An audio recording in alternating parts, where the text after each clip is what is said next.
ಮುಡಾ ಸಂಕಷ್ಟದಲ್ಲಿ ಸಿಎಂ ಸಿದ್ದರಾಮಯ್ಯ ವಿಲವಿಲ ಅಂತ ಒದ್ದಾಡ್ತಾ ಇದ್ದಾರೆ. ಸಿಎಂ ಕುರ್ಚಿಗೆ ಮುಳುವಾಗುತ್ತಾ ಈ ಮುಡಾ ಹಗರಣ ಅನ್ನೋ ಚರ್ಚೆ ನಡೀತಾ ಇರುವಾಗಲೇ ಕಾಂಗ್ರೆಸ್ನಲ್ಲೂ ಕೂಡ ಈ ಮುಡಾ ಕೇಸ್ ಬಿರುಗಾಳಿಯನ್ನ ಎಬ್ಬಿಸಿಬಿಟ್ಟಿದೆ.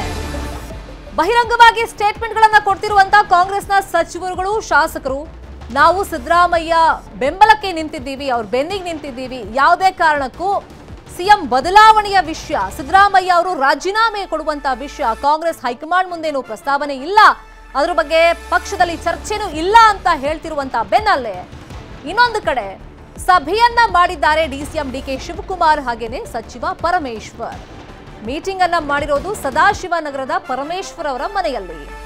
ಮುಡಾ ಕೇಸ್ ಬೆಳವಣಿಗೆಗಳ ಬಗ್ಗೆ ಇಬ್ರು ಸಮಾಲೋಚನೆಯನ್ನ ಮಾಡಿದ್ದಾರೆ. ಸಿಎಂ ರಾಜೀನಾಮೆ ಕೊಟ್ರೆ ಮುಂದೇನು ಅಂತಾನೂ ಕೂಡ ಇಬ್ರು ಚರ್ಚೆಯನ್ನ ಮಾಡಿದ್ದಾರೆ. ಪ್ರಮುಖವಾಗಿ ಇವರಿಬ್ರು ಅಂದ್ರೆ ಡಿಸಿಎಂ ಡಿಕೆ ಶಿವಕುಮಾರ್ ಹಾಗೇನೆ ಗೃಹ ಸಚಿವ doctor G Parameshwar CM race ನಲ್ಲಿ ಇದ್ದಾರೆ. ಮುಂಚೂಣಿಯಲ್ಲಿ ಅವ್ರ ಹೆಸರು ಕೇಳಿ ಬರ್ತಾ ಇದೆ, ಇಲ್ಲ ಅಂತಲ್ಲ. ಆದರೆ ಒಂದ್ ವೇಳೆ ಇಲ್ಲಿ ಸಿದ್ದರಾಮಯ್ಯ ಅವರು ಸಿಎಂ ಸ್ಥಾನಕ್ಕೆ ರಾಜೀನಾಮೆ ಕೊಟ್ರೆ ಪಕ್ಷದಲ್ಲಿ ಮುಂದೆ ಏನು ಮಾಡಬೇಕು ಅನ್ನೋ ಕುರಿತಂತೆ ಚರ್ಚೆಯನ್ನ ಮಾಡಿದ್ದಾರೆ. ಇದರ ಜೊತೆಯಲ್ಲಿ ಕುಮಾರಸ್ವಾಮಿ ಕೇಸ್ನ ಬಗ್ಗೆನೂ ಕೂಡ ಚರ್ಚೆಯನ್ನ ಮಾಡಿದ್ದಾರೆ. ಮುನಿರತ್ನ ಕೇಸ್ನ ವಿಷಯವಾಗಿಯೂ ಕೂಡ ಚರ್ಚೆ ಮಾಡಿದ್ದಾರೆ ಅನ್ನೋದು ಗೊತ್ತಾಗಿದೆ. ಪರಮೇಶ್ವರ್ ಜೊತೆ ಸಭೆ ಮಾಡಿದ ಮೇಲೆ, ಚರ್ಚೆ ಮಾಡಿದ ಮೇಲೆ ಡಿಸಿಎಂ ಡಿಕೆ ಶಿವಕುಮಾರ್ ಮಾತಾಡಿದ್ದಾರೆ. ಏನ್ ಹೇಳಿದ್ದಾರೆ ಕೇಳೋಣ. ನಾವು ರಾಜ್ಯ ಜನತೆ ನಮಗೇನು ಒಂದು ವಿಶ್ವಾಸ ಇಟ್ಟು ಅಧಿಕಾರ ಕೊಟ್ಟಿದ್ದಾರೆ. ನಾವು ಅಧಿಕಾರ ಕೊಟ್ಟಿರೋ ಅಧಿಕಾರನ ನಾವು ಜನರಿಗೆ ಮುಟ್ಟಿಸ್ಬೇಕಲ್ಲಪ್ಪ, ಕೊಟ್ಟು ಮಾತನ್ನು ಉಳಿಸ್ಕೋಬೇಕಲ್ಲ. ರಾಜಕೀಯ ದಿನ ಮಾಡ್ತಾನೆ ಇರ್ತೀವಿ, ದಿನ ರಾಜಕಾರಣ. ಅಭಿವೃದ್ಧಿ ಇದ್ರೆ ತಾನೇ ರಾಜಕಾರಣ.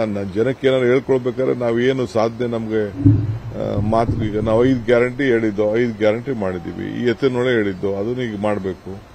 ನಾವು ಇನ್ನ ಮ್ಯಾನಿಫೆಸ್ಟೋಲ್ಲಿ ನಮ್ಮ ಪರಮೇಶ್ವರ್ ಅವರ ಅಧ್ಯಕ್ಷತೆಯಲ್ಲಿ ಮ್ಯಾನಿಫೆಸ್ಟೋ ಮಾಡಿದ್ದು, ನಾನೇ ಅಧ್ಯಕ್ಷರಾಗಿರ್ಬೋದು, ಅದೆಲ್ಲ ಇಂಪ್ಲಿಮೆಂಟೇಷನ್ ಮಾಡಬೇಕಲ್ಲ. ಒಂದೊಂದೇ ಮಾಡಬೇಕಲ್ಲ.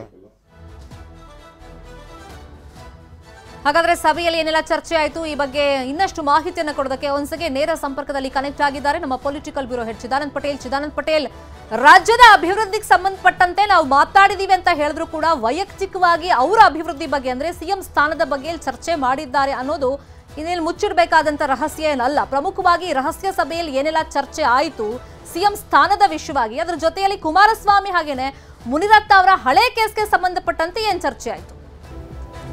ಶರ್ಮಿತಾ ಶೆಟ್ಟಿ ಮುಖ್ಯಮಂತ್ರಿ ಹುದ್ದೆಯ ಕನಸು ಕಾಣ್ತಿರ್ತಕ್ಕಂಥ ಡಿಕೆ ಶಿವಕುಮಾರ್ಗೆ ಎಲ್ಲೊಂದ್ ಕಡೆ ಮೂಢ ಪ್ರಕರಣ, ಸಿದ್ದರಾಮಯ್ಯನವರಿಗೆ ಎಲ್ಲೊಂದ್ ಕಡೆ ಮುಳ್ಳಾದರೆ ಅದು ತನಗೆ ಹೊರವಾಗಿ ಪ್ರತಿಷ್ಠಾಪನೆ ಆಗುತ್ತೆಂಬ ಆಸೆ ವ್ಯಕ್ತಪಡಿಸಿರ್ತಕ್ಕಂಥ ಡಿಕೆ ಶಿವಕುಮಾರ್ ಇದೀಗ ಮುಖ್ಯಮಂತ್ರಿ ಹುದ್ದೆಗಾಗಿ ಏನೆಲ್ಲ ಕಸರತ್ತು ಮಾಡಬೇಕು ಆ ಕಸರತ್ತನ್ನು ಆರಂಭಿಸಿರ್ತಕ್ಕಂಥದ್ದು. ಇದರ ಭಾಗವಾಗಿ ಈಗಾಗಲೇ ಎಲ್ಲೊಂದ್ ಕಡೆ ಮುಖ್ಯಮಂತ್ರಿ ಹುದ್ದೆ ವಿಚಾರ ಸಂಬಂಧಪಟ್ಟಕ್ಕೆ ಅದರಲ್ಲಿ ಅನೇಕ ಜನರು ರೇಸ್ನಲ್ಲಿ ಇರ್ತಕ್ಕಂಥದ್ದು. ಆರ್ ವಿ ದೇಶಪಾಂಡೆ ಅಂತವರು ಕೂಡ ರೇಸ್ನಲ್ಲಿ ಇರ್ತಕ್ಕಂಥದ್ದು. ಡಾಕ್ಟರ್ ಜಿ ಪರಮೇಶ್ವರ್, ಮಲ್ಲಿಕಾರ್ಜುನ್ ಖರ್ಗೆ, ಸತೀಶ್ ಜಾರಕಿಹೊಳಿ ಹೆಸರು ಕೂಡ ಮುನ್ನೆಲೆಗೆ ಬಂದಿರುವಂಥದ್ದು. ಇದರ ಬೆನ್ನಲ್ಲೇ ಒಂದು ವೇಳೆ ಡಿಕೆ ಶಿವಕುಮಾರ್ಗೆ ಕೈ ತಪ್ಪಿಸುವ ಕಾರಣಕ್ಕಾಗಿ ದಲಿತ ಮುಖ್ಯಮಂತ್ರಿ ಮಾಡೋ ವಿಚಾರಕ್ಕೆ ಬಂದಂತ ಸಂದರ್ಭದಲ್ಲಿ ಖರ್ಗೆ ಅಥವಾ ಪರಮೇಶ್ವರ್ ಹೆಸರು ಮುನ್ನೆಲೆಗೆ ಬರುವ ಸಾಧ್ಯತೆ ಇದೆ ಅಂತ ಹೇಳಲಾಗ್ತಿದೆ. ಮತ್ತು ಮುಖ್ಯಮಂತ್ರಿ ಸಿದ್ದರಾಮಯ್ಯನವರು ಕೂಡ ಖರ್ಗೆ ಅಥವಾ ಪರಮೇಶ್ವರನ್ನು ಮುನ್ನೆಲೆಗೆ ತಂದರೂ ಕೂಡ ಆಶ್ಚರ್ಯ ಪಡಬೇಕಾಗಿಲ್ಲ ಎಂಬ ಮಾತು ಕೂಡ ಕೇಳಿ ಬರ್ತಿರುವಂತದ್ದು. ಮತ್ತೊಂದು ಕಡೆ ಡಿಕೆ ಶಿವಕುಮಾರ್ ಪಾಳ್ಯದಲ್ಲಿ 2.5 ವರ್ಷ ಬಳಿಕ ಎಐಸಿಸಿಯ ಒಪ್ಪಂದದ ಪ್ರಕಾರ ಮುಖ್ಯಮಂತ್ರಿ ಸಿದ್ದರಾಮಯ್ಯನವರು ಅಧಿಕಾರವನ್ನು ಬಿಟ್ಟುಕೊಡ್ತಾರೆ. ಆದರೆ ಅದಕ್ಕೂ ಮುಂಚಿತವಾಗಿ ಮೂಡಾ ಪ್ರಕರಣ ಎಲ್ಲೊಂದು ಕಡೆ ಮಗ್ಗುಲು ಮುಳ್ಳಾದ್ರೆ ರಾಜೀನಾಮೆ ಕೊಡುವಂತ ಅನಿವಾರ್ಯ ಸ್ಥಿತಿ ನಿರ್ಮಾಣ ಆಗುತ್ತೆ. ಅಂತಹ ಸಂದರ್ಭದಲ್ಲಿ ಕೂಡ ಮುಖ್ಯಮಂತ್ರಿಯಾಗಿ ಹೊರಹೊಮ್ಮಲಿಕ್ಕೆ ಡಿಕೆ ಶಿವಕುಮಾರ್ ಪ್ರಯತ್ನವನ್ನು ಮಾಡ್ತಿರುವಂತಹ. ಹಾಗಾಗಿ ಇವತ್ತು ಎತ್ತಿನ ಹೊಳೆಯ ಪ್ರಾಜೆಕ್ಟ್ ಹೆಸರಿನಲ್ಲಿ ಇವತ್ತು ರಾಜಕೀಯ ಪ್ರಾಜೆಕ್ಟ್ ಅನ್ನು ಇವತ್ತು ಆರಂಭಿಸಿರ್ತಕ್ಕಂಥದ್ದು. ಇದೇ ಕಾರಣಕ್ಕಾಗಿ ಡಾಕ್ಟರ್ ಜಿ ಪರಮೇಶ್ವರ್ ಜೊತೆ ಸುಮಾರು 45 ನಿಮಿಷಕ್ಕೂ ಹೆಚ್ಚು ಸಮಯ ಡಿಕೆ ಶಿವಕುಮಾರ್ ಅವರು ಮಾತುಕತೆ ನಡೆಸಿದ್ರು. ಉಭಯ ನಾಯಕರ ಮಾತುಕತೆ ಸಂದರ್ಭದಲ್ಲಿ ಒಂದು ಕಡೆ ಪರಸ್ಪರ ಸಹಕಾರ ಸಂಬಂಧಪಟ್ಟಕ್ಕೆ ಮಾತುಕತೆ ನಡೆದಿದೆ ಅಂತ ಕೂಡ ಹೇಳ್ತಿರ್ತಕ್ಕಂಥದ್ದು. ಅಲ್ಲದೆ ಈಗಾಗಲೇ ಮಾಜಿ ಮುಖ್ಯಮಂತ್ರಿ ಮತ್ತು ಹಾಲಿ ಕೇಂದ್ರ ಸಚಿವರಾಗಿರ್ತಕ್ಕಂಥ HD ಕುಮಾರಸ್ವಾಮಿ ಹಾಗೂ ಹಾಲಿ ಶಾಸಕರಾಗಿರ್ತಕ್ಕಂಥ ಮುನಿರತ್ನ ವಿಚಾರ ಸಂಬಂಧಪಟ್ಟ ಕೂಡ ಅನೇಕ ಚರ್ಚೆ ಆಗಿರ್ತಕ್ಕಂಥದ್ದು. ಹಳೆಯ ಕೇಸ್ಗಳನ್ನ ಮುನ್ನೆಲೆಗೆ ತರುವ ಸಂದರ್ಭ ಕೂಡ ಈ ಸಂದರ್ಭದಲ್ಲಿ ಚರ್ಚೆ ಆಗಿದೆ ಅಂತ ಹೇಳಲಾಗ್ತಿರ್ತಕ್ಕಂಥದ್ದು.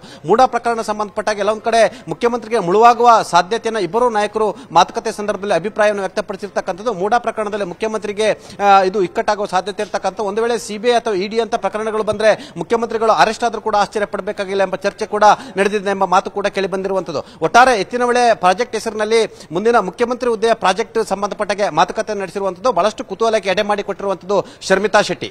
Fine, thank you Chidanand Patel ತಮ್ಮ ಇನ್ಫಾರ್ಮೇಶನ್ಗೆ. ಕನ್ನಡಿಗರ ಮೆಚ್ಚಿನ ನಿಮ್ಮ ನ್ಯೂಸ್ 18 ಕನ್ನಡ ಈಗ ವಾಟ್ಸ್ಆಪ್ನಲ್ಲಿಯೂ ಲಭ್ಯ.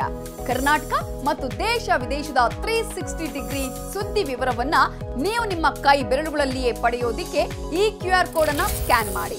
ನಮ್ಮ ಚಾನೆಲ್ ಅನ್ನ ಫಾಲೋ ಮಾಡಿ, ನೋಟಿಫಿಕೇಶನ್ ಆನ್ ಮಾಡಿ.